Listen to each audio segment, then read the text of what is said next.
समुद्री डाकू होने के नाते यह स्पष्ट था कि ललित और उसका दल आवश्यकता से अधिक नौसैनिकों के साथ बातचीत नहीं करना चाहते थे, क्योंकि कोई भी नहीं चाहता था कि कोई लगातार उनकी गर्दन पर निगरानी रखे।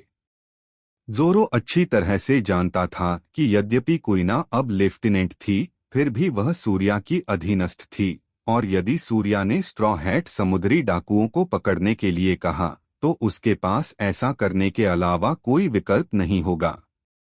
जोरो के पास कुइना से जुड़ी बहुत सी कड़वी यादें थीं, जो 2002 में मिली हार के बाद जमा हुई छाया पर आधारित थीं। इसलिए जब ईशान ने ललित और उसके दल को शांत रहने और स्मोकर्स समूह से दूर रहने को कहा, तो आश्चर्यजनक रूप से जोरो को कोई आपत्ति नहीं हुई। हालांकि जब भी ईशान का सामना होता, वह हमेशा कुछ उदास सा महसूस करता। हालांकि वह जानता था कि ईशान ने ललित को ले जाकर और सूर्या को उन्हें पकड़ने से रोककर स्ट्रॉ हैट पायरेट्स को बचाया था।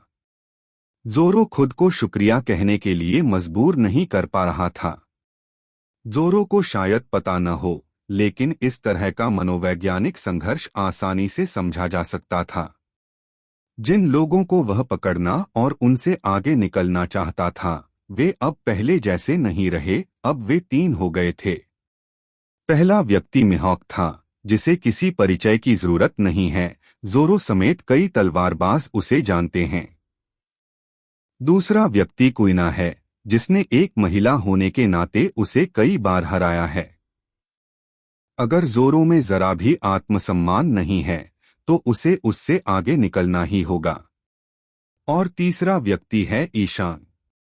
जोरो के बड़े भाई और 3 भाई बहनों में से सबसे पहले समुद्री यात्रा पर निकलने वाले ईशान ने अब तक जो भी उपलब्धियां हासिल की हैं, वे जोरो को उसका आदर्श मानने के लिए काफी हैं। इसलिए भले ही वह ऊपरी तौर पर इससे इनकार करता हो, उसने पहले ही ईशान को अपना लक्ष्य बना लिया था। और यही वजह है कि जब ललित ने उसे बचाया था, तो उसने ललित से कहा था कि उसे 3 लोगों से आगे निकलना है। अगर वह और ईशान अजनबी होते, तो तलवारें खींचकर एक साधारण मुकाबला ही काफी होता। लेकिन समस्या यह थी कि ईशान तो उसका बड़ा भाई है। ऐसे में जोरो के लिए उससे सख्ती से बात करना भी मुश्किल हो जाता है, क्योंकि ईशान उसके लिए भाई जैसा ही है। इसलिए यह समझना आसान है कि जोरो ईशान के आसपास असहज क्यों है। वह ईरान की मौजूदा कामयाबी से दबा हुआ है और उसकी छाया में फंसा हुआ महसूस करता है, लेकिन साथ ही वह अपनी निराशा भी जाहिर नहीं कर पाता। ईशान और जोरो को यूं बातें करते देख उनके बगल में बैठी राजकुमारी विवी खुद को रोक नहीं पाई और बाहर चली गई। वह ईशान के सामने खड़ी हो गई और जोर से पूछा, तुम दोनों अलबस्ता में क्या कर रहे हो? क्या तुम मगरमच्छ के साथ मिले हुए हो? या तुम बारोक वर्क्स का हिस्सा हो? विवी के सवाल सुनकर उसोप एकदम से डर गया। उसने झट से विवी को अपने पास खींचा और फुसफुसाया, विवी, तुम उससे ऐसे कैसे बात कर सकती हो? हालांकि वो जोरो का भाई है, पर खैर इसी वक्त ऋतु ने आखिरकार विवी को पहचान लिया और उसे दिलचस्पी से देखा। यह मिस वेडनेसडे है, नेफरतारी परिवार की राजकुमारी। तुम मुझे जानती हो? विवी ने होंठ काटे और ऋतु की तरफ देखा। लगता है तुम मुझे पहले से जानती हो। ऋतु मुस्कुराई लेकिन कुछ नहीं बोली। जवाब दो। विवी ने ऋतु से जोर से पूछा, तुम्हारी बारोक कृतियां अलाबस्ता साम्राज्य में युद्ध क्यों शुरू करना चाहती हैं? ईशान ने विविस के भावुक भावों को देखा। हालांकि वह उसकी बहादुरी की सराहना करता था, लेकिन जाहिर है कि उसे गलत व्यक्ति मिल गया था। इसलिए ईशान ने उससे हाथ मिलाया और कहा, महाराज, आपको गलत व्यक्ति मिल गया है। वह निको ऋतु है। हालांकि वह पहले बारोक वर्क्स की उपाध्यक्ष हुआ करती थी, लेकिन अब वह मेरे समुद्री डाकू दल की सदस्य है और मेरा बारोक वर्क्स से कोई लेना देना नहीं है। तुम झूठ बोल रहे हो। विवी को यकीन नहीं हुआ और उसने कहा, हाल ही में अखबारों में छपा था कि तुम और क्रोकोडाइल ड्रेसरोसा में साथ दिखाई दिए थे, और अब तुम कह रहे हो कि तुम्हारा बारोक वर्क्स से कोई लेना देना नहीं है। ईशान ने भौहें सिकोड़ते हुए कहा, मैंने कहा था कि मेरा इससे कोई लेना देना नहीं है, तो मेरा इससे कोई लेना देना नहीं है। छोटी बच्ची, भले ही तुम बारोक वर्क्स पर नाराज हो, लेकिन बिना किसी सबूत के मुझे उनसे मत जोड़ो। विवी कुछ कहने ही वाली थी कि तभी इगाराम ने उसे पकड़ लिया और बोला, राजकुमारी विवी, यह सच हो सकता है। कुछ समय पहले मुझे राजा का संदेश मिला था जिसमें लिखा था कि काले अजगर ईशान का अलबस्ता में मगरमच्छ से झगड़ा हुआ है, और हो सकता है कि उनका वास्तव में कोई रिश्ता न हो। क्या ये सच है? विवी हैरान थी। जब ईशान और मगरमच्छ लड़े थे तब विवी अलाबस्ता में नहीं थी, इसलिए उसे इसके बारे में पता नहीं चला। इस समय जोरो ने भी अपना सिर घुमाया और गंभीर भाव से विवी से कहा, राजकुमारी विवी, ईशान मेरा भाई है, मैं भी उस पर विश्वास करता हूँ। विवी ने गहरी सांस ली, फिर अचानक झुककर ईशान से माफी मांगी, माफ करना ईशान सर, मैं बहुत ज्यादा उतावला हो गया था। ईशान को कोई आपत्ति नहीं थी। वह जानता था कि विवी को सिर्फ निको ऋतु को देखकर शक हुआ था, इसलिए उसने हाथ हिलाकर कहा, मैं अलाबस्ता और मगरमच्छ के बीच के मामलों के बारे में पूछताछ नहीं करूंगा। लेकिन चिंता मत करो, मगरमच्छ और मैं ड्रेसरोसा में इसलिए आए थे क्योंकि मैंने उसे धमकी दी थी, इसलिए निश्चिंत रहो, मैं यहाँ उसकी मदद नहीं कर रहा हूँ। इयान के शब्द सच्चे थे। दरअसल उसका अलाबस्ता से कोई संबंध नहीं था, इसलिए उनके देश के बारे में ज्यादा सोचने की जरूरत नहीं थी। हालांकि वह मगरमच्छ को रोक सकता था, लेकिन उसने ऐसा करने की योजना नहीं बनाई थी। आखिरकार मगरमच्छ स्ट्रॉ हैट पायरेट्स का पहला मजबूत दुश्मन था, और वे अपना नाम बना पाएंगे या नहीं, यह इस लड़ाई पर निर्भर करता था। चूंकि जोरो स्ट्रॉ हैट पायरेट्स में शामिल हो चुका था, इसलिए ईशान उसकी प्रसिद्धि में कोई बाधा नहीं डालेगा। एक महान तलवार मास्टर बनने के लिए प्रतिष्ठा वास्तव में सबसे महत्वपूर्ण थी, और ईशान के लिए टीच कहीं ज्यादा खतरनाक है, क्योंकि ईशान ने पहले भी एक बार उसकी हत्या करने की कोशिश की थी, और उनकी नफरत का समाधान नहीं हो सका था। ईशान उस आदमी को जो उससे दुश्मनी रखता था छुपकर रहने नहीं दे सकता था। इयान की बातें सुनकर नैना और उसोप दोनों निश्चिंत हो गए। वे बता सकते थे कि ईशान विवी पर गुस्सा नहीं था। ऋतु भी वैसी ही थी। उसने मुस्कुराते हुए चॉपर को अपनी बाहों में भर लिया और उस प्यारे से हिरन को छेड़ने लगी। उसे विवी द्वारा पहले मिस्ल संडे कहे जाने से कोई आपत्ति नहीं थी, क्योंकि वह जानती थी कि वह आपराधिक संगठन बारोक वर्क्स से पूरी तरह आजाद है। ललित ने अविश्वास से उसोप की धड़कती हुई छाती को देखा और असमंजस में पड़कर पूछा, तुम सब जोरो के भाई से इतना क्यों डरते हो? बाका, उसोप ने ललित से फुसफुसाते हुए कहा, क्या तुम्हें पता नहीं? वो एक समुद्री डाकू है जिस पर 65 करोड़ पेटों का इनाम है। हम कैसे न डरें? 6,50,650 मिलियन। यदि पहले ललित को शिचिबुकाई अवधारणा की कोई समझ नहीं थी, तो अब उसोप से इयान के इनाम के बारे में सुनने के बाद ललित ने अंतः प्रतिक्रिया व्यक्त की और वह इस हद तक चौंक गया कि उसका जबड़ा जमीन पर गिर गया। किसी की शक्ति से इनाम जोड़ना सबसे आसान होता है। आखिरकार उनके बीच के अंतर का एहसास होने पर और अपने इनाम की तुलना करने पर, जो कि केवल 3 करोड़ पेट था, लफी के हाव भाव ने उसोप को संतुष्ट कर दिया और वह खुद को यह कहने से नहीं रोक पाया। इतना ही नहीं, कहा जाता है कि उसके दल ड्रैगन हंटर्स के पास कुल मिलाकर 1.5 अरब पेट से ज्यादा का इनाम है। वाह सुगोई! लफी की आंखें चमक उठीं जब उसने ईशान को देखा। दूसरी ओर उसोप गर्व और घमंड से भरे हुए बोले, हम इसमें इतनी बड़ी बात क्या है। आपको बता दूं कि महान कैप्टन उसोप ने अपने जमाने में ऐसे ही एक से ज्यादा क्रू को हराया था। ईशान विवि से बात कर रहा था और जब उसने उसोप की शेखी बघारते सुना तो वह खुद को उसकी तरफ देखे बिना नहीं रह सका।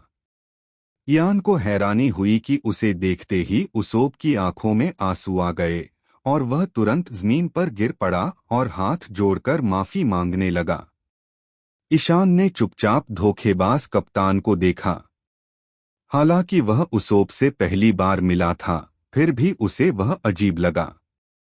नैना की ओर मुड़ते हुए ईशान ने पूछा, नैना, एक नाविक होने के नाते क्या तुमने अलाबस्ता की अपनी यात्रा के दौरान कोई समुद्री डाकू जहाज देखा था? उसका समुद्री डाकू झंडा कुछ इस तरह का होना चाहिए। जैसे ही उसने यह बात कही, ईशान ने अपनी तलवार निकाली और धीरे से डेक पर ब्लैकबियर्ड पायरेट्स का बैनर उकेर दिया। आह! ये ब्लैकबियर्ड पायरेट्स हैं। चॉपर चिल्लाया, जिसे ऋतु ने पकड़ रखा था। प्रतीक चिन्ह देखकर वह खुद को चिल्लाने से नहीं रोक सका। हालांकि चॉपर ने ड्रम द्वीप पर खुद कभी ब्लैकबियर्ड का सामना नहीं किया था, उसने दूसरों से उनके प्रतीक चिन्ह के बारे में सुना था। नहीं, नैना ने एक पल सोचा और जवाब दिया, हमारा उनसे सामना नहीं हुआ। ये कौन सा समुद्री डाकू दल है? उनका झंडा बहुत बुरा लग रहा है। आरव और मैं उनका पीछा करने यहाँ आए हैं। ईशान ने कहा, अगर भविष्य में कभी भी तुम इन समुद्री लुटेरों के दल से मिलो तो हो सके तो टकराव से बचना और दूरी बनाए रखना। वास्तव में ईशान यह भी अनुमान लगा रहा था कि क्या वह आदमी टीच मगरमच्छ की जगह लेने की साजिश रच रहा था।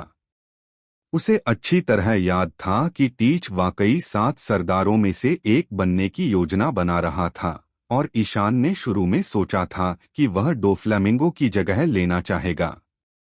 हालांकि जब उसने टीच के नजरिए से सोचा तो उसे एहसास हुआ कि यह इतना आसान नहीं था। हाँ, डोफ्लामिंगो का पद अब खाली है, लेकिन टीच नौसैनिकों और विश्व सरकार के सामने अपनी ताकत साबित नहीं कर सकता क्योंकि उसने डोफ्लामिंगो को हराया नहीं था। उसके लिए सिर्फ बातों से डोफ्लामिंगो की जगह 7 सरदारों में से एक बनना नामुमकिन है। लेकिन अगर टीच खुद 7 सरदारों में से किसी एक को हरा देता तो स्थिति अलग होती। एक समानांतर ब्रह्मांड में टीच इसलिए ताकतवर बन पाया क्योंकि उसने व्हाइटबियर्ड पायरेट्स के दूसरे डिवीजन कमांडर आरव को पकड़ लिया था। लेकिन आरव अभी तक उससे नहीं मिला है और टीच को शायद इसकी उम्मीद भी नहीं थी। इसलिए यान की राय में क्रोकोडाइल के खिलाफ साजिश रचने की उसकी संभावना ज्यादा है। लेकिन इतने दिनों की यात्रा के बाद भी वह ईशान और अन्य लोगों से पहले अलाबस्ता क्यों नहीं पहुंचा? ईशान के लिए यह सबसे उलझन वाली बात है। और मगरमच्छ का क्या? हालांकि वह अलाबस्ता लौट आया था, लेकिन ईशान और बाकी लोगों के अलाबस्ता लौटने के बाद से वह दिखाई नहीं दिया। ईशान जानता था कि बारोक वर्क्स के लोग इतनी महत्वपूर्ण जानकारी कभी नहीं छिपाएंगे, इसलिए उसने अनुमान लगाया कि मगरमच्छ उससे सक्रिय रूप से बच रहा है। ईशान सोच रहा था कि मगरमच्छ को खबर बताए या नहीं। उसने अंदाजा लगाया कि अगर उसने बता भी दी तो मगरमच्छ को कोई फर्क नहीं पड़ेगा। लेकिन जैसे ही वह सोच में डूबा था, ललित अचानक उसके पास आ बैठा और उत्सुकता से पूछा, अरे जोरो भाई, क्या तुम और आरव दोस्त हो? ईशान मुस्कुराया और बोला, सिर्फ दोस्त नहीं, भाई थे। लफी की आंखें आश्चर्य से चौड़ी हो गईं। तुम और आरव भाई हो? उसने पहले कभी भाई होने का जिक्र क्यों नहीं किया? लफी के बेतहाशा कल्पनाशील दिमाग पर ईशान जोर से हंस पड़ा। ललित को यह अजीबोगरीब विचार कैसे सूझा कि वह और आरव सगे भाई हैं? ईशान अभी कुछ समझाने ही वाला था कि अचानक पीछे से आवाज आई, अरे बेवकूफ! ईशान और मैं सगे भाई हैं। सबने मुड़कर देखा कि आरव बिना किसी की नजर पड़े जहाज पर कूद गया था। वह डेक पर उकड़ू बैठा था, ललित को देखकर मुस्कुरा रहा था और कह रहा था, जैसे बचपन में ईशान और मैं शपथ वाली शराब पीकर भाई बन गए थे। आरव, ललित खुशी से बोला और दौड़कर उसे गले लगा लिया। मुझे तुम्हारी बहुत याद आई। आरव ने तिरस्कार भरे भाव से ललित को दूर धकेल दिया, लेकिन फिर भी मुस्कुराया और बोला, ललित, मैं कई दिनों से तुम्हारा इंतजार कर रहा हूँ। लगता है तुम्हें ड्रम आइलैंड से मेरा संदेश मिल गया है। क्या संदेश? ललित ने हैरानी से पूछा। तभी चौपर को एहसास हुआ कि गांव वाले ललित को ऐस का संदेश बताना भूल गए थे। आरव को भी यह बात समझ आ गई, लेकिन उसने ज्यादा ध्यान नहीं दिया। बस ललित को देख पाना ही उसके लिए मायने रखता था। इसलिए उसने मुस्कुराते हुए कहा, ललित, मेरे पास तुम्हारे लिए एक खुशखबरी है। सबोस मरा नहीं है। सा सबो। ललित यह नाम सुनते ही हक्का बक्का रह गया और फिर कांपते हुए पूछा, क्या तुम सच में हो? आरव ने आत्मविश्वास से सिर हिलाया और कहा, हाँ, मैंने उसे अपनी आंखों से देखा है। लेकिन मुझे ईशान का शुक्रिया अदा करना होगा जिसने हमें दोबारा मिलवाया। यह तो कमाल है। बोलते हुए लफी की आवाज कांप उठी और उसकी आंखों में आंसू आ गए। फिर आरव ने ललित को सारी कहानी सुनाई। पहले तो ललित ने ध्यान से सुना, लेकिन जैसे ही उसने आरव को बताया कि कैसे ईशान, आरव और साबो मिलकर भाई बन गए, लफी का मूड खराब हो गया। वह चिल्लाया, तुम लोग कितने चालाक हो। मुझे अपने साथ क्यों नहीं ले गए? जोरो तो यह सुनकर दंग रह गया। उसे आरव की बात का मतलब साफ समझ आ गया था। ईशान, आरव और साबो ने साकी बांटी थी और भाई बन गए थे, और आरव और साबो लफी के भाई थे। तो क्या इसका मतलब यह नहीं था कि ईशान भी लफी का भाई था? फिर इससे उनका और ललित का क्या हुआ? नैना और बाकी लोग ईशान और आरव को बारी बारी से देखते हुए एकदम हैरान और हक्के बक्के रह गए। उन्होंने पहले उनकी बातचीत सुन ली थी और उन्हें पता चला था कि आरव व्हाइटबियर्ड पायरेट्स के दूसरे डिवीजन का कैप्टन था और उस पर भी 55 करोड़ बेरीज का इनाम था। एक भाई पर 65 करोड़ और दूसरे पर 55 करोड़ का इनाम था, यानी कुल मिलाकर उनका इनाम 1-2 अरब था। और सोचिए, ये दोनों कुख्यात समुद्री डाकू ललित और जोरोस के बड़े भाई थे। नैना और बाकी लोग तो मानो बेहोश होने वाले थे। पास ही खड़ा रीजू भी इस खबर से हैरान था और स्ट्रॉ हैट पायरेट्स पर एक नजर डालने से खुद को रोक नहीं पाया। क्या संजय सचमुच इस समुद्री डाकू दल का हिस्सा था? शायद यही अच्छा ही था। संजय की बात करें तो वह अभी अभी अपनी समाधि से जागा था। मैथ्यू का सम्मोहन उतर चुका था और डेक पर लुढ़कने के बाद वह जल्दी से अपने पैरों पर खड़ा हो गया। लेकिन वह सबके हैरान हाव भाव देखकर उलझन में था और उसे समझ नहीं आ रहा था कि अभी क्या हुआ है। हालांकि रीजू की नजर उस पर पड़ते ही उसे सोचने का वक्त ही नहीं मिला। जैसे ही उसकी नजर उसकी मां से मिलते जुलते चेहरे और उसकी कोमल निगाहों पर पड़ी, संजी का दिल पिघल गया। उसने कोई तमाशा नहीं किया और बस अपनी जेब से सिगरेट निकाली, लाइटर से उसे जलाया और हाथ जेब में डाल लिए। यद्यपि रीजू उसकी बड़ी बहन है, लेकिन संजी के चेहरे पर भाई बहन को देखकर जैसी खुशी नहीं दिखती, क्योंकि संजय जानता है कि विंसमो के परिवार में पारिवारिक स्नेह की बात नहीं की जा सकती। रीजू संजय की ओर चला गया और उससे पूछने से पहले मुस्कुराया, लगता है तुम उस समय भागने में कामयाब रहे थे। तुम यहाँ क्यों हो? संजी के चेहरे पर नरमी आई और उसने रीजू से पूछा, क्या पिताजी ने तुम्हें मुझे वापस ले जाने के लिए भेजा है? नहीं।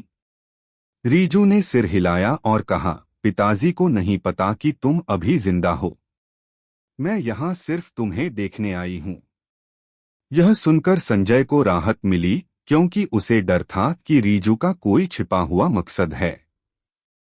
इसलिए जब उसे पता चला कि रीजू को जज ने नहीं भेजा है, तो उसने आखिरकार उसकी उपस्थिति स्वीकार कर ली।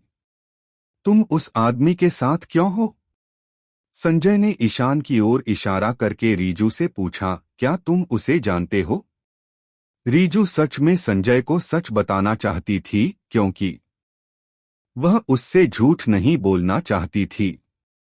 लेकिन वह जानती थी कि अगर उसने संजय को बताया कि ड्रैगन हंटर पायरेट्स से हारने के बाद उसे पकड़ लिया गया था और इस तरह उसकी मुलाकात ईशान से हुई थी, तो उसे यकीन था कि संजय दौड़कर आएगा और ईशान से पूरी ताकत से लड़ेगा।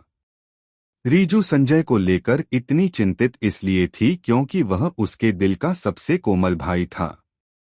अगर संजय को पता चलता कि उसकी बहन को धमकाया जा रहा है, तो उसकी कोमलता तीव्र क्रोध में बदल जाती और वह बदला लेने के लिए कुछ भी कर गुजरता। लेकिन असल में रीजू और ईशान के बीच कोई दुश्मनी नहीं थी, और वह यह भी जानती थी कि संजय और ईशान के बीच ताकत का अंतर बहुत ज्यादा है। इसलिए वह नहीं चाहती थी कि संजय ज्यादा आवेगी हो। तो रीजू ने बहाना बनाया और संजय से कहा, वह मेरा दोस्त है। हालांकि रीजू ने कभी नहीं सोचा होगा कि सिर्फ एक वाक्य से संजय को ऐसा अजीब विचार आएगा। अगर स्ट्रॉ हैट पायरेट्स में कोई एक ऐसा था जो औरत मर्द के बीच के रिश्ते को सबसे अच्छी तरह समझता था, तो वो था संजय। ललित और जोरो, जो इस बारे में कुछ नहीं जानते थे, के विपरीत संजय ने तुरंत ही उनसे जुड़ना शुरू कर दिया। मित्र, प्रेमी, विवाह साथी, जीजा, वह आदमी उसका साला बनने वाला था। धमाका! संजय अचानक आग की लपटों में घिर गया। उसकी सुशील और खूबसूरत बहन की शादी होने वाली थी, और जिससे उसकी शादी हो रही थी वह वही था जिसने उसे बाराती रेस्टोरेंट में पीटा था। धिक्कार है! वह इसे बर्दाश्त नहीं कर सका। तो अगले ही पल संजय चिल्लाया और ईशान की ओर दौड़ा। संजय जोर से चिल्लाया और ईशान की ओर लात मारी। बेशक ईशान को उससे चोट नहीं लग सकती थी, लेकिन संजय बहुत परेशान करने वाला था। शायद इसलिए क्योंकि उसके जहाज पर कई खूबसूरत औरतें थीं। संजय नाम का यह आदमी कॉकरोच जैसा था और जहाज पर सबसे ज्यादा शोर मचाने वाला इंसान था। इसलिए जब ईशान ने संजी की लात को चकमा दिया, तो उसने संजी का टखना पकड़कर उसे एक तरफ फेंक दिया। लॉप! संजय तुरंत समुद्र में गिर गया। आखिरकार ईशान को मन की शांति मिली। उसने रीजू की तरफ देखा और पूछा, क्या ये सचमुच तुम्हारा भाई है?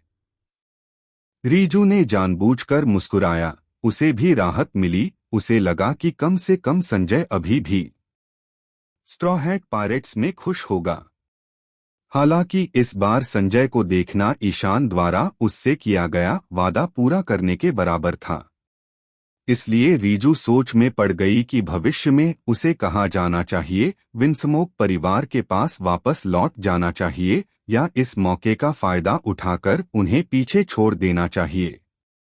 और जब उसने उस ठंडे परिवार के बारे में सोचा, तो उसके चेहरे पर अकेलेपन की एक झलक उभर आई। यह भाव संजय ने देखा, जो समुद्र से जहाज पर चढ़ गया था। तो इस लड़के ने तुरंत गलत सोचा, यह कल्पना करते हुए कि उसका बहनोई उसकी बहन की भावनाओं के साथ खेल रहा है, जिसके कारण वह इतनी अकेली अभिव्यक्ति दिखा रही है। ओह ओह ओह! संजय फिर से चिल्लाया और ईशान के उठते ही उस पर हमला बोल दिया। लेकिन इस बार शायद भावनात्मक कारणों से उनकी गति पहले की तुलना में बहुत अधिक थी, जिससे ईशान को उनकी किक रोकने के लिए अपना हाथ उठाना पड़ा। हालांकि इस तरह की गड़बड़ी के 3 या 4 बार बाद ईशान भी थोड़ा गुस्से में था और सीधे संजय को डेक में दबा दिया। लेकिन असल में ईशान भी जब एक्शन में था, तो तो वह बहुत नपातुला था। हालांकि ऐसा लग रहा था कि संजय का चेहरा गोइंग मेरी के डेक पर पटक दिया गया है। ईशान जानता था कि संजय ठीक है। क्या रीजू की तरफ से कोई प्रतिक्रिया नहीं हुई? संजय, ये बेवकूफ, असल में रीजू की तरह ही एक बदला हुआ इंसान था। लेकिन ऐसे ही जोरो और ललित अचानक उठ खड़े हुए। जोरो ने अपनी तलवार खींच ली और ललित हमला करने के लिए तैयार हो गया। शायद जब ईशान अभी गुस्से में था, तब गति में अंतर के कारण जोरो और ललित को लगा कि ईशान वास्तव में संजय के साथ गंभीर होने वाला है और संजय उनका साथी था। वे उसे ईशान द्वारा पिटते हुए नहीं देख सकते थे। ओह! ईशान उन दोनों के हाव भाव देखकर थोड़ा हैरान हुआ, लेकिन उनके मन की बात भांपते ही उसने मजाकिया लहजे में कहा, क्या जोरो, इतने लंबे समय से अलग रहने के बाद क्या तुम एक लंबे समय से प्रतीक्षित मुकाबला चाहते हो? मुंह में तलवार और दोनों हाथों में 2 तलवारें लेकर उसने ईशान से कहा, हालांकि मैं इस रसोइये से सचमुच नफरत करता हूँ, लेकिन अगर कोई इसे पीटने वाला है तो वह केवल मैं ही हो सकता हूँ। ललित ने भी सिर हिलाया और बोला, अगर संजय को पीट दोगे तो मेरे लिए खाना बनाने वाला कोई नहीं बचेगा।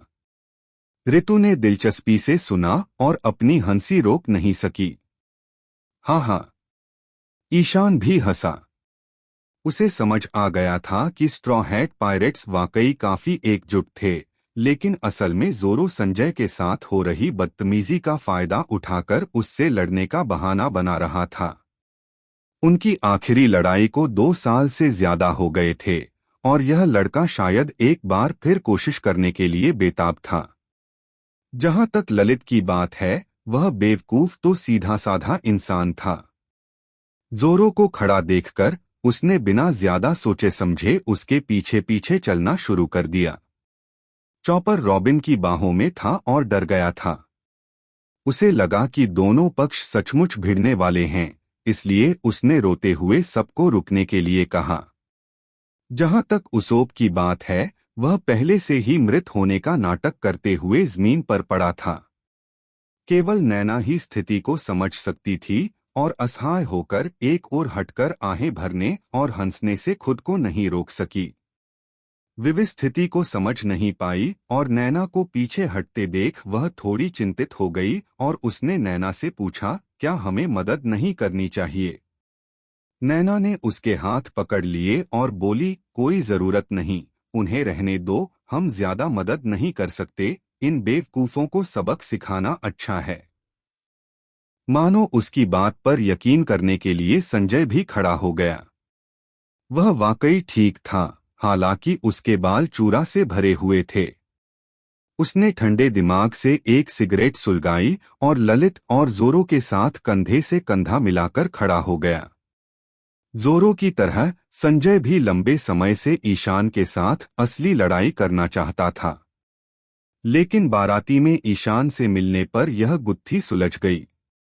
स्ट्रॉ हैट पायरेट्स की 3 मुख्य सेनाओं ने एक साथ ईशान का सामना किया। ईशान ने अपना सिर घुमाया और आरव और रीजू की तरफ देखा।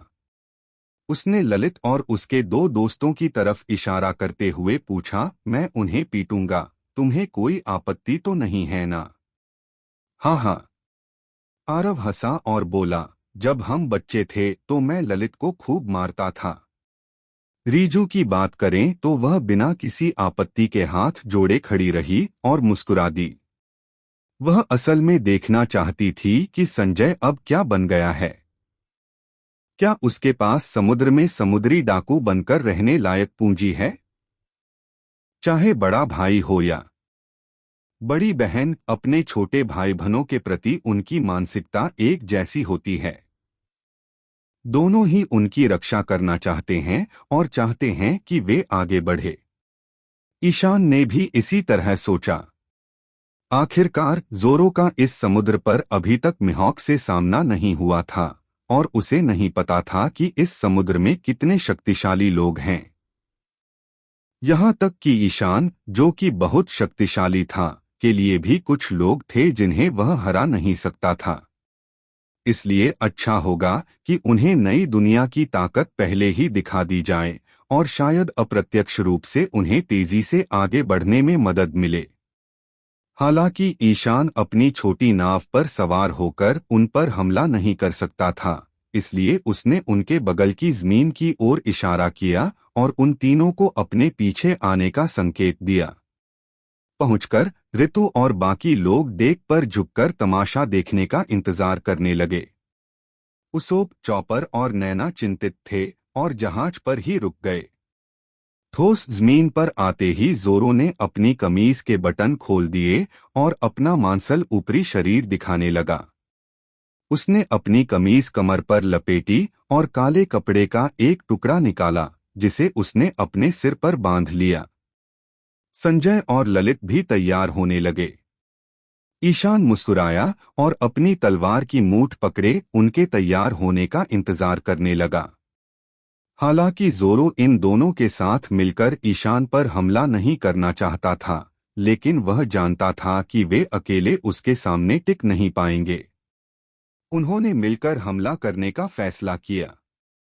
यह ईशान और एक अन्य शिचिबुकाई मगरमच्छ के बीच युद्ध की एक झलक जैसा था। वे जानना चाहते थे कि शिचिबुकाई में कितनी ताकत है। चलो ललित, जोरो ने अपनी तलवार पकड़ते हुए फुसफुसाया। हम। ललित ने गंभीरता से सिर हिलाया।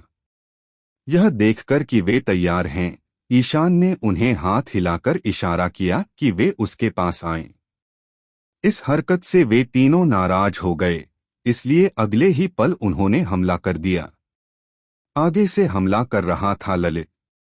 तीनों में से उसने ही आगे से हमला शुरू किया और पीछे हाथ फैलाए तेज रफ्तार से ईशान की तरफ दौड़ा। जैसे जैसे दूरी बढ़ती गई, उसके हाथ लंबे होते गए। जब वह ईशान से 2 मीटर दूर एक स्थान पर पहुंचा, तो उसकी फैली हुई बाहें अचानक पीछे हट गईं। गोमू गोमू नो बजूका। लफी के हाथों ने एक धक्का देने वाली गति बनाई, जिसमें जबरदस्त लचीलेपन का उपयोग करते हुए ईशान पर एक शक्तिशाली प्रहार किया। उसी समय जोरो कई बार उछला और इयान के बाएं तरफ चक्कर लगाया। उसके मुंह पर तलवार क्षैतिज थी और उसके हाथ ऊपर की ओर क्रॉस का आकार बनाते हुए ईशान पर जोरदार वार कर रहे थे। आखिरी व्यक्ति की बात करें तो संजय शुरू से ही हवा में उछला था, पहिए की तरह लुढ़कता हुआ। जब वह इयान के सिर तक पहुंचा, तो उसने कुल्हाड़ी की तरह अपना पैर बढ़ाया और इयान के सिर पर वार कर दिया। उनमें से 3 ने एक सामने से, एक बगल से और एक ऊपर से लगभग एक साथ ईशान पर भीषण हमला किया, जो उनके समन्वय में सहज प्रतीत हुआ। हालांकि जैसे ही लफी का गोमू गोमुनो बाजूका ईशान को मारने वाला था, ईशान ने भी एक चाल चली। उस समय इयान के शरीर से अचानक एक मजबूत आभा फूट पड़ी और जैसे ही लफी का पंच ईशान को लगने वाला था, वह अचानक रुक गया। ललित ने इसे स्वयं रोका, या यूं कहें कि यह एक आपातकालीन ब्रेक था, क्योंकि जिस क्षण इयान की आभा फूटी, ललित ने इयान की आंखों में एक भयंकर भाव देखा। उस क्षण उसे एक भयंकर जानवर दिखाई दिया जो अपना शिकार चुन रहा था। उसे पूर्वाभास था कि यदि वह सचमुच हमला करता, तो शायद अगले ही पल इयान के ब्लेड से उसके हाथ कट जाते। चूंकि ललित इस समय ईशान के सामने था, इसलिए उस पर जबरदस्त दबाव पड़ रहा था, जिससे उसे अपने आने वाले हमले के नतीजों का अंदाजा हो गया। पल भर में ही उसने ब्रेक लगा दिए। इस बीच बगल से हमला कर रहे जोरो को भी इयान के शरीर से आती हुई एक प्रभावशाली आभा का एहसास हुआ। तलवार के ईशान को छूने से पहले ही जोरो को ठंडा पसीना आ गया था, लेकिन उसने दांत पीसकर अपनी तीनों तलवारें ईशान पर तान दीं। एक तेज आवाज के साथ ईशान ने अपने बाएं हाथ से अपनी तलवार सेनबोनजाकुरा की म्यान उठाई और जोरो की तीनों तलवारों के प्रहार बिंदु पर रख दी। इससे जोरो का हमला तुरंत रुक गया। फिर अपने दाहिने हाथ से ईशान ने अपनी तलवार म्यान से निकाली और उसे अपने सिर की ओर घुमाया। संजय ने कुल्हाड़ी से वार करते हुए अपनी एड़ी सीधे ईयान की तलवार की मूठ पर दे मारी, लेकिन हथियार टूटने के बजाय वार के जोर से संजय पीछे की ओर उड़ गया, जबकि ईशान वहीं अड़ा रहा। वर्णन करने में भले ही देर लगे, लेकिन यह पूरा दृश्य एक पल में घटित हो गया। ललित को डराने और संजय को पीछे धकेलने के बाद ईशान ने तेजी से अपनी तलवार को एक चमकदार चाप में घुमाया और सीधे जोरो पर निशाना साधा। अरे बाप रे! जोरो ने ब्लेड को आते देखा और जल्दी से अपनी दोनों तलवारों से उसे रोक दिया। लेकिन चूंकि उसकी एक तलवार तो बस एक सस्ता साधारण ब्लेड था जो उसने लॉकडाउन की एक हथियार की दुकान से कुछ हजार में खरीदा था, इसलिए ईयान की तलवार से टकराते ही वे दोनों टूट जाएंगे। अपनी गलती का एहसास होने पर जोरो ने अपनी दूसरी तलवार निकालने की कोशिश की, लेकिन तब तक बहुत देर हो चुकी थी। हकी के साथ मिलकर किए गए एक प्रहार से ईशान ने जोरो की दोनों तलवारें काट दीं, जिससे वह निहत्था हो गया। गोमू गोमुनो गैटलिंग गन। जोरो पीछे हट गया क्योंकि ललित ने एक और हमला किया। उसकी मुट्ठियां लगातार वार कर रही थीं, जिनकी संख्या हर सेकंड बढ़ती जा रही थी। लेकिन सिर्फ इसलिए कि ललित के कई हाथ थे, इसका मतलब ये नहीं कि उसके पास असल में कई हाथ थे। ईयान के एनफील्ड ने उसे हर मुक्के की दिशा को एकदम साफ साफ समझने में मदद की। वो ललित की हर हरकत को भांप सकता था और उसके वार से आसानी से बच सकता था। वो बस साइड स्टेप करके झुक जाता था और लफी के लगातार हमले के बावजूद उसका एक भी वार जमीन पर नहीं लगा। ईशान इधर उधर नाच रहा था। संजय फिर से उठ खड़ा हुआ और ललित की तरह ही ईशान पर ताबड़तोड़ लात घूंसों की बरसात कर दी। ललित की तरह ही संजय भी ईशान को नहीं मार सका, जो दोनों हमलावरों के जबरदस्त मुक्कों से आसानी से बच निकला। तभी पीछे से एक गर्जना आई। इतोरियो, एक तलवार शैली रेत पैटर्न। जोरो ने अपनी तलवार को उल्टा पकड़ लिया और ईयान की पीठ पर वार किया। ईशान ने जोरो की बाकी दो तलवारें काट डालीं तो उसके पास अपने बचे हुए हथियार संदाई कितेत्सु और अपनी एक तलवार वाली शैली पर भरोसा करने के अलावा कोई चारा नहीं बचा था। लेकिन इस हमले को भी ईयान के एनफील्ड ने भांप लिया, जिससे वह जोरो की हर हरकत को भांप सका और आसानी से वार से बच निकला। ईयान के क्षेत्र ने उसे किसी भी दिशा से होने वाले किसी भी हमले को भांपने की अनुमति दी, इसलिए जोरो का पीछे से किया गया आक्रमण ललित और संजी के सामने से किए गए हमलों की तरह ही अप्रभावी था। ईशान का उन तीनों से गंभीरता से लड़ने का कोई इरादा नहीं था और वह ज्यादातर उनके हमलों से बचता रहा, लेकिन फिर भी तीनों लड़ाके तेजी से चिंतित हो गए क्योंकि वे एक भी वार करने में विफल रहे। खासकर जोरो ईशान तेजस के विकल्प की तरह था, जिसने जोरो को शिचिबुकाई के स्तर पर असली तलवारबाजी की झलक दी। वह समझ नहीं पा रहा था कि ईयान के एक आकस्मिक वार ने उसकी दोनों तलवारें कैसे चकनाचूर कर दीं। जहाज पर उसोप और विवि सदमे में थे। 3 बनाम 1 और वे ईशान को खरोंच तक नहीं लगा सके। विवि हताश दिखे बिना नहीं रह सकी क्योंकि उन्हें पता था कि ईशान भी शिचिबुकाई में से एक था। अगर मगरमच्छ में इतनी ताकत होती तो ललित और उसका दल उसे कैसे हरा पाते। दरअसल विवि कुछ ज्यादा ही चिंता कर रही थी। 7 सरदारों की ताकत अलग अलग थी और जहां ईशान निस्संदेह सबसे ताकतवर था, वहीं मगरमच्छ सबसे कमजोर था। अनुभव सबसे अच्छा शिक्षक होता है और हकी में महारत हासिल करना भी कोई अपवाद नहीं था। सच कहूँ तो हालांकि ललित और उसके दल ने ग्रैंड लाइन पर कदम रख दिया था, फिर भी उन्हें नौसिखिया ही माना जाता था। आर्मामेंट हकी के इस्तेमाल के बिना ईशान उन्हें आसानी से कुचल सकता था। यहाँ तक कि ऑब्जर्वेशन हकी का इस्तेमाल भी तीनों दल के लिए उस पर एक भी वार करना नामुमकिन बना देता था, जिससे वे थक जाते थे। आरव और ऋतु ने अपने चेहरों पर मुस्कुराहट के साथ लड़ाई देखी, जो उसोप और विविस के भावों के साथ एक तीव्र विरोधाभास था।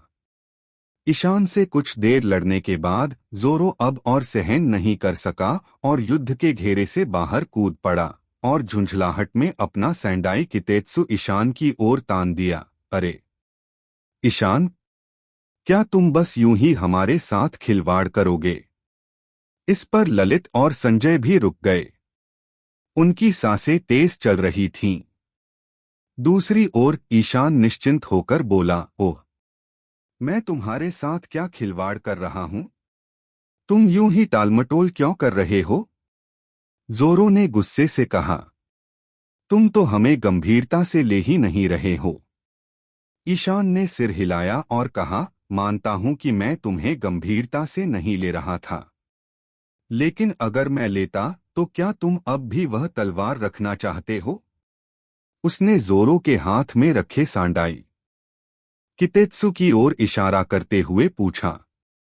ओह, जोरो इयान की बातों से अचंभित रह गया। युबाश्री के विनाश से दुखी होने के बावजूद वह जानता था कि अगर सेंडाई कितेत्सु भी नष्ट हो गया तो उसकी सारी सीमाएं समाप्त हो जाएंगी और शायद वह ईशान से मरते दम तक लड़ने पर मजबूर हो जाएगा।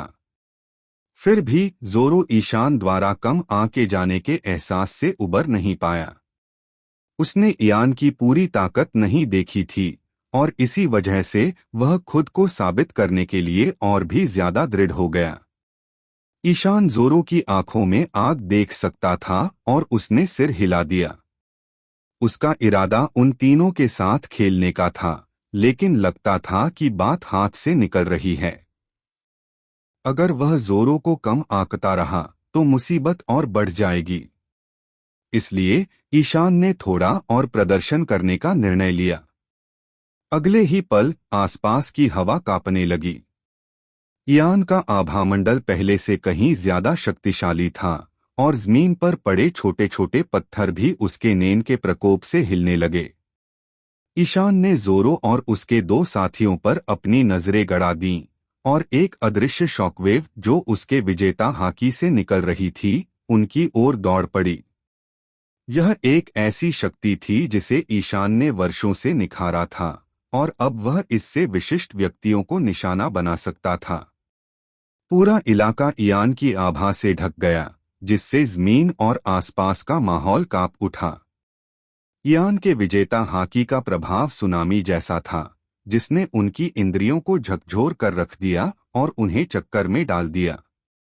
जोरो, ललित और संजय को अचानक तेज चक्कर आने लगा। वे खुद को रोक नहीं पाए और उनके पैर लड़खड़ा गए। वे लगभग जमीन पर गिर पड़े। हालांकि वे बेहोश नहीं हुए। ईशान ने जानबूझकर अपने कॉन्करर्स हकी को उन पर कम असर डालने के लिए समायोजित किया था, लेकिन इसके बावजूद भारी मानसिक दबाव उनके शरीर पर टूटती लहरों की एक श्रृंखला की तरह था। कुछ ही क्षण में तीनों पसीने से भीग गए और इयान्स हकी के जबरदस्त बल के सामने टिकने के लिए संघर्ष करने लगे। इस क्षण तक उन्हें अंततः यह समझ नहीं आया कि इयान की तुलना में उनकी क्षमताओं में कितना अंतर है। यद्यपि वे नहीं जानते थे कि यह किस प्रकार की शक्ति थी, लेकिन उनके शरीर की प्रतिक्रियाओं ने उन्हें बताया कि वे इसे लंबे समय तक सहन नहीं कर सकते। जहाज पर सिर्फ नैना और ऋतु ही समझ नहीं पा रही थी कि क्या हो रहा है। इयान की हकी जहाज तक नहीं पहुंची थी, इसलिए वे बस तीनों को उलझन में जूझते हुए देख पा रहे थे। आरव समझ गया कि क्या हो रहा है, लेकिन वो ईर्ष्या से खुद को रोक नहीं पाया। मैंने कभी नहीं सोचा था कि इयान का कॉन्करर हकी इतना शक्तिशाली होगा। उसने उसे पूरी तरह से काबू में कर रखा है। रीजू भी हकी के बारे में जानती थी, लेकिन ऐस की बातें सुनकर वह बेहद हैरान रह गई।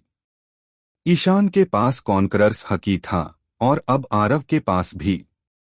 नई दुनिया में सिर्फ सबसे ताकतवर और कुख्यात लोगों के पास ही ऐसी क्षमता होती है, और फिर भी उसके सामने दो थे। उसके पास कहने को शब्द नहीं थे। इस बीच जब जोरो और अन्य लोग